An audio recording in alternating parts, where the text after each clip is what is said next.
bersedia menghadiri undangan kami meskipun tidak sesuai rencana, namun karena keinginan kuat dari kita semua, acara ini harus tergelar meskipun dalam bentuk diskusi kecil.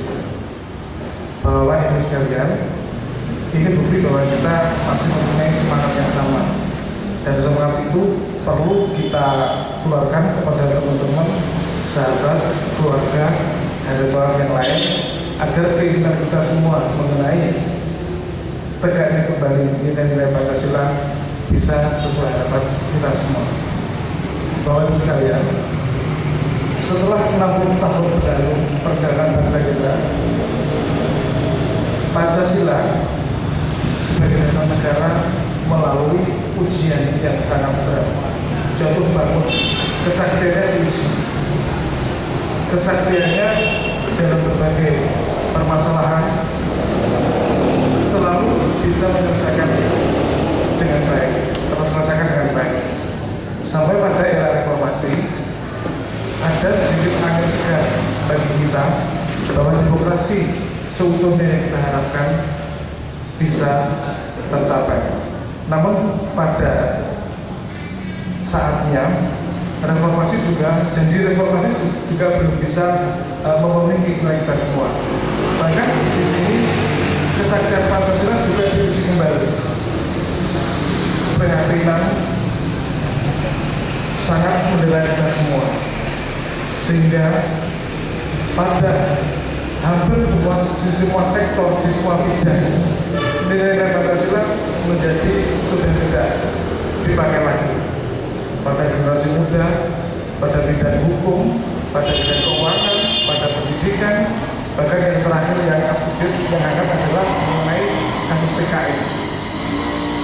Di sini membuktikan bahwa sekali lagi Pancasila mengalami ujian, dan merupakan tanggung jawab kita semua mengembalikan Pancasila menjadi sakti, di mana Pancasila pernah mampu menyelesaikan permasalahan yang sangat rumit sekalipun pada bangsa ini. Dan katanya pada kesempatan yang baik ini, mestinya acara itu seharusnya yang formal, namun karena situasi tidak memungkinkan, akhirnya menjadi diskusi kecil yang mudah-mudahan ke depan ada sebuah solusi dari pandangan semua yang bisa dipakai untuk bagaimana menjadikan Pancasila menjadi tegak. Dan ini harapan kami untuk mempersingkat waktu. Akhirnya kami sampaikan kepada Pak Abraham sebagai pemateri pertama untuk memberikan materinya. Waktu dari Pak kami silakan. Assalamualaikum warahmatullahi wabarakatuh. Terima kasih Mas Rudi. Kami diberi waktu berapa menit? Setengah jam. Oke. Assalamualaikum warahmatullahi wabarakatuh. Salam sejahtera untuk kita semua.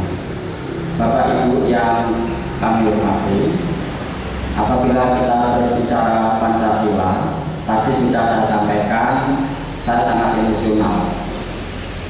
Oleh karena ini merupakan tanggung jawab moral kami sebagai warga negara yang pada saat 1945 founding party kita sudah bersepakat bahwa Pancasila itu sebuah hal yang final yang harus menjadi pegangan hidup, pandangan hidup, dan dasar negara.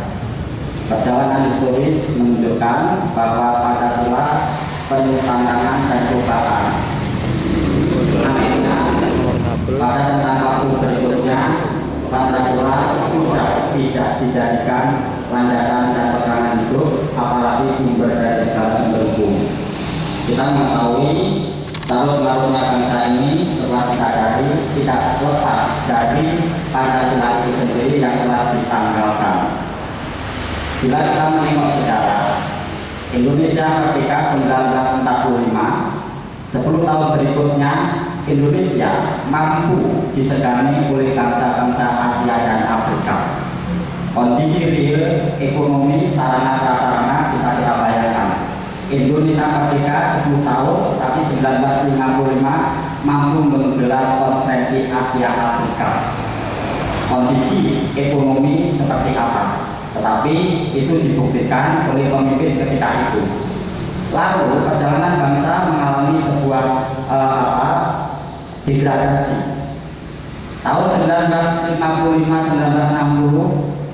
Indonesia menjadi pemimpin dunia.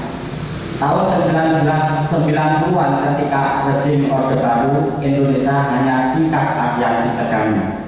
Dan sekarang Indonesia dilecehkan dari bangsa-bangsa ASEAN itu sendiri, kasus PKI dan sebagainya. Masa reformasi, masa ekonomi politik, tetapi Pancasila itu ditanggalkan oleh karena ngomong Pancasila kita alergi, termasuk tesisnya saat ini. 100 peserta yang kita undang hanya sekitar 18 orang yang datang. Ini menunjukkan bahwa nilai-nilai Pancasila telah luntur di tingkat kabupaten Magetan. Kita menengok sejarah lagi. Tahun 1955 ini sebuah bukti historis bangsa kita. Lalu ketika saat ini masa reformasi, kita pertanyakan apakah Pancasila sakti, apakah Pancasila bisa menjadi pemersatu bangsa. Ini pertanyaan-pertanyaan mendasar seperti tadi yang disampaikan dalam diskusi tadi. Apakah Pancasila sebagai pandangan hidup? Jawabannya ada pada diri kita sendiri. Oleh karena itulah, bertolak dan berpikir tentang Pancasila, hendaknya kita tidak meninggalkan sejarah historisitas itu tadi. Bagaimana Pancasila itu lahir dan tumbuh, berkembang. Bersamaan dengan itu, kita pun mengalami sebuah ujian. Pancasila dianggap sakti. Oleh karena apa? Ada muatan politis ketika itu. Bukan nilai-nilai Pancasila sebagai pegangan hidup, tapi secara formal Pancasila dianggapnya sebagai sesuatu yang sakti bila mereka menggusur satu contoh pembangunan, menggusur tanah pada musim tertentu dikatakan tidak Pancasilais. Itu tidak nyambung. Dan ternyata yang lebih parah lagi sekarang kita tidak mengenal Pancasila, malahan mengenal ideologi yang lain, dan kita tidak mengenal jati diri bangsa kita. Ibarat sebuah rumah, kita sudah punya pagar yang sangat indah. Pagar itu adalah Pancasila. Dengan pagar yang indah itu ternyata analogi mengatakan pagar itu ditabrak sendiri, sehingga rumah kita menjadi tidak indah. Jadi yang sebelumnya kita sudah punya pagar di rumah yang satu kesatuan, ternyata itu ditanggalkan. Dan itulah sebuah gambaran yang ada di negeri kita ini. Maka dari itu, bagaimana rumusan dan sebagainya, ya ini memang benar tadi jawaban teman-teman ini terserah pada dinas pendidikan. Dan ternyata dinas pendidikan telah tanggap terhadap masalah itu, hanya saja implementasinya sampai ini belum terwujud. Baru disusun kurikulum mengembalikan Pancasila, bahwa Pancasila akan dikembalikan sebagai kurikulum nasional. Itu sudah dirancang di pusat. Sampai kapan kita belum mengetahui. Kemudian bagaimana rumusan-rumusan untuk memahami nilai-nilai Pancasila itu dalam kehidupan keseharian, itulah yang ingin kami sharingkan kepada Bapak Ibu. Oleh karena bila kita mengenal Pancasila, kita jangan hafal saja, tetapi memaknai, memahami dalam tingkatan filosofis. Seperti kita katakan tadi, ketika kita ngomong ketuhanan yang Maha Esa, apa benar kita sudah bertuhan pada diri sendiri? Sebelum menilai orang lain, menilai diri sendiri. Apa benar kita sudah bertuhan? Kenapa ketika ada lawan bicara kita yang non-agama, kita kok seperti ini, kok seperti itu? Artinya tataran teologi ketuhanan itu hendaknya bisa kita munculkan sebelum kita melakukan menilai orang lain atau mencela. Refleksikan pada diri sendiri. Tadi dari teman mengatakan ya ini murid, ya itu guru, iya benar. Tetapi alangkah baiknya kita refleksikan pada diri kita sendiri. Apakah kita sedang melakukan masalah-masalah kajian dalam kehidupan keseharian kita? Jadi tataran-tataran ini, entah itu agamanya apa, entah itu kepercayaannya apa, bila mana kita kembalikan kepada nilai-nilai ketuhanan, itu sesuatu yang mutlak. Lalu ketika kita ngomong kemanusiaan yang adil dan beradab, apakah kita sudah benar manusiawi? Bagaimana rasanya manusiawi? Nah ini persoalan-persoalan yang harus kita munculkan.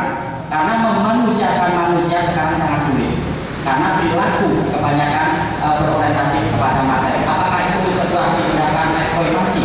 Apakah kita sedang memanusiakan manusia, memayu ini problem? persoalan inilah, apakah kita manusia yang adil dan beradab, apakah kita sudah beradab? Tingkatan peradaban sesuatu yang sangat tinggi dari sebuah kebudayaan. Maka dari itu, bila mana kita ngomong beradab, bagaimana? Apakah kita sudah berbudaya ngomong beradab? Sopan santun, unggah ungguh dan nilai-nilai masalah tata susila itu tidak ada. Hal inilah yang hendaknya kita sharingkan kepada peserta didik, dan utamanya kepada diri kita sendiri. Jadi bila mana kita ngomong Pancasila, itu kaitannya sangat luas, sangat luar biasa bagi kami. Maka dari itu bukan Pancasila sekedar diucapkan lalu kita Anda tidak Pancasilais. Persoalannya sekarang, ya inilah gambaran real tesnya di rumah kita. Kita apakah sudah Pancasilais? Kalau lembaga edukasi swasta tidak memulai, itu sesuatu yang salah. Lalu masalah NKRI, Persatuan Indonesia. Bila mana kita ngomong Persatuan Indonesia dari Aceh sampai Papua, itu sesuatu yang luar biasa. Tetapi Persatuan Indonesia di kalangan kita ini seperti apa? Dalam kehidupan keseharian itu seperti apa? Antara etnis satu, etnis lain, agama satu, aliran kepercayaan dan sebagainya satu dengan yang lain saling berejek. Antar parpol saja saling berejek. Apakah itu sebuah persatuan Indonesia? Makanya ngomong persatuan Indonesia harus kita lihat. Kita bisa utuh atau tidak. Itulah sebuah filosofis. Maka pendekatan filsafat itu sangat penting untuk melihat bagaimana perjalanan bangsa ini. Masalahnya, tataran hakikat, tataran filosofis itu segala-galanya, apalagi itu dipadukan dengan tataran historis. Pendekatan-pendekatan yang komprehensif ini akan bisa kita lihat di dalam tataran kehidupan keseharian itu tadi. Lalu ketika kita ngomong kerakyatan yang dipimpin oleh hikmah, kebijaksanaan dalam permusyawaratan perwakilan itu seperti apa? Apakah kita leadershipnya sudah benar-benar memimpin? Apakah keterwakilan itu benar-benar mewakili representasi dari masyarakat? Hal ini yang harus kita tempatkan. Masalahnya, bila kita ngomong ini tataran idealnya aja Pancasila, tetapi realitasnya seperti apa? Kita ngomong realitas oleh karena kita menelikung sejarah itu sendiri. Bila kita kembalikan ke sejarahnya, itu sudah mudah. Hal inilah yang seringkali carut marut, karena masing-masing rezim di atas dan di bawah ini memiliki sebuah kepentingan. Persoalannya sekarang, apakah kita mau melakukan sebuah perubahan? Bagaimana caranya memulainya? Ini yang menjadi sebuah pertanyaan yang mendasar. Maka melalui sebuah forum ini, kita mencoba menempatkan diri dan merefleksikan diri tentang nilai-nilai Pancasila itu sendiri. Bagaimana dalam tatanan kehidupan keseharian antar komunitas, antar organisasi, dan kebangsaan serta bernegara. Lalu, bila mana kita ngomong sebuah keadilan sosial, sila keadilan sosial luar biasa. Apakah kita sudah bertindak adil di dalam tatanan kehidupan keseharian kita? Oleh karena tema kita revitalisasi nilai-nilai Pancasila dalam bermasyarakat, bernegara, dan berbangsa. Masyarakatnya sendiri itu seperti apa? Apakah kita sudah memulai atau mencela? Ini sebuah pertanyaan. Makanya kita mencoba, kami tidak menggurui, tetapi kami mengingatkan diri kami sendiri bagaimana sebenarnya. Oleh karena ketika kita sharing, ketika kita diskusi, kita tahu kelemahan kita masing-masing. Masalah-masalah seperti inilah yang hendaknya kita gali. Bicara masalah keadilan sosial, dalam tataran apa? Hukum, apakah kita sudah bertindak adil? Dalam tataran ekonomi, apakah kita sudah bertindak adil termasuk politik? Bagaimana koalisi dan sebagainya itu urusan politik tingkat tinggi. Tetapi bagaimana implementasi di daerah, di masyarakat, di negara. Oleh karena itu, masalah nilai-nilai Pancasila, kenapa itu direvitalisasi?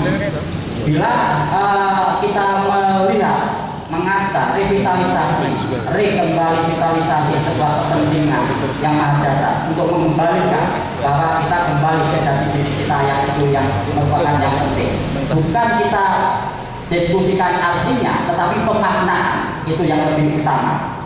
Maka dari itulah Pancasila memang menarik untuk didiskusikan, tetapi akan lebih menarik bila dipraktekkan. Oleh karena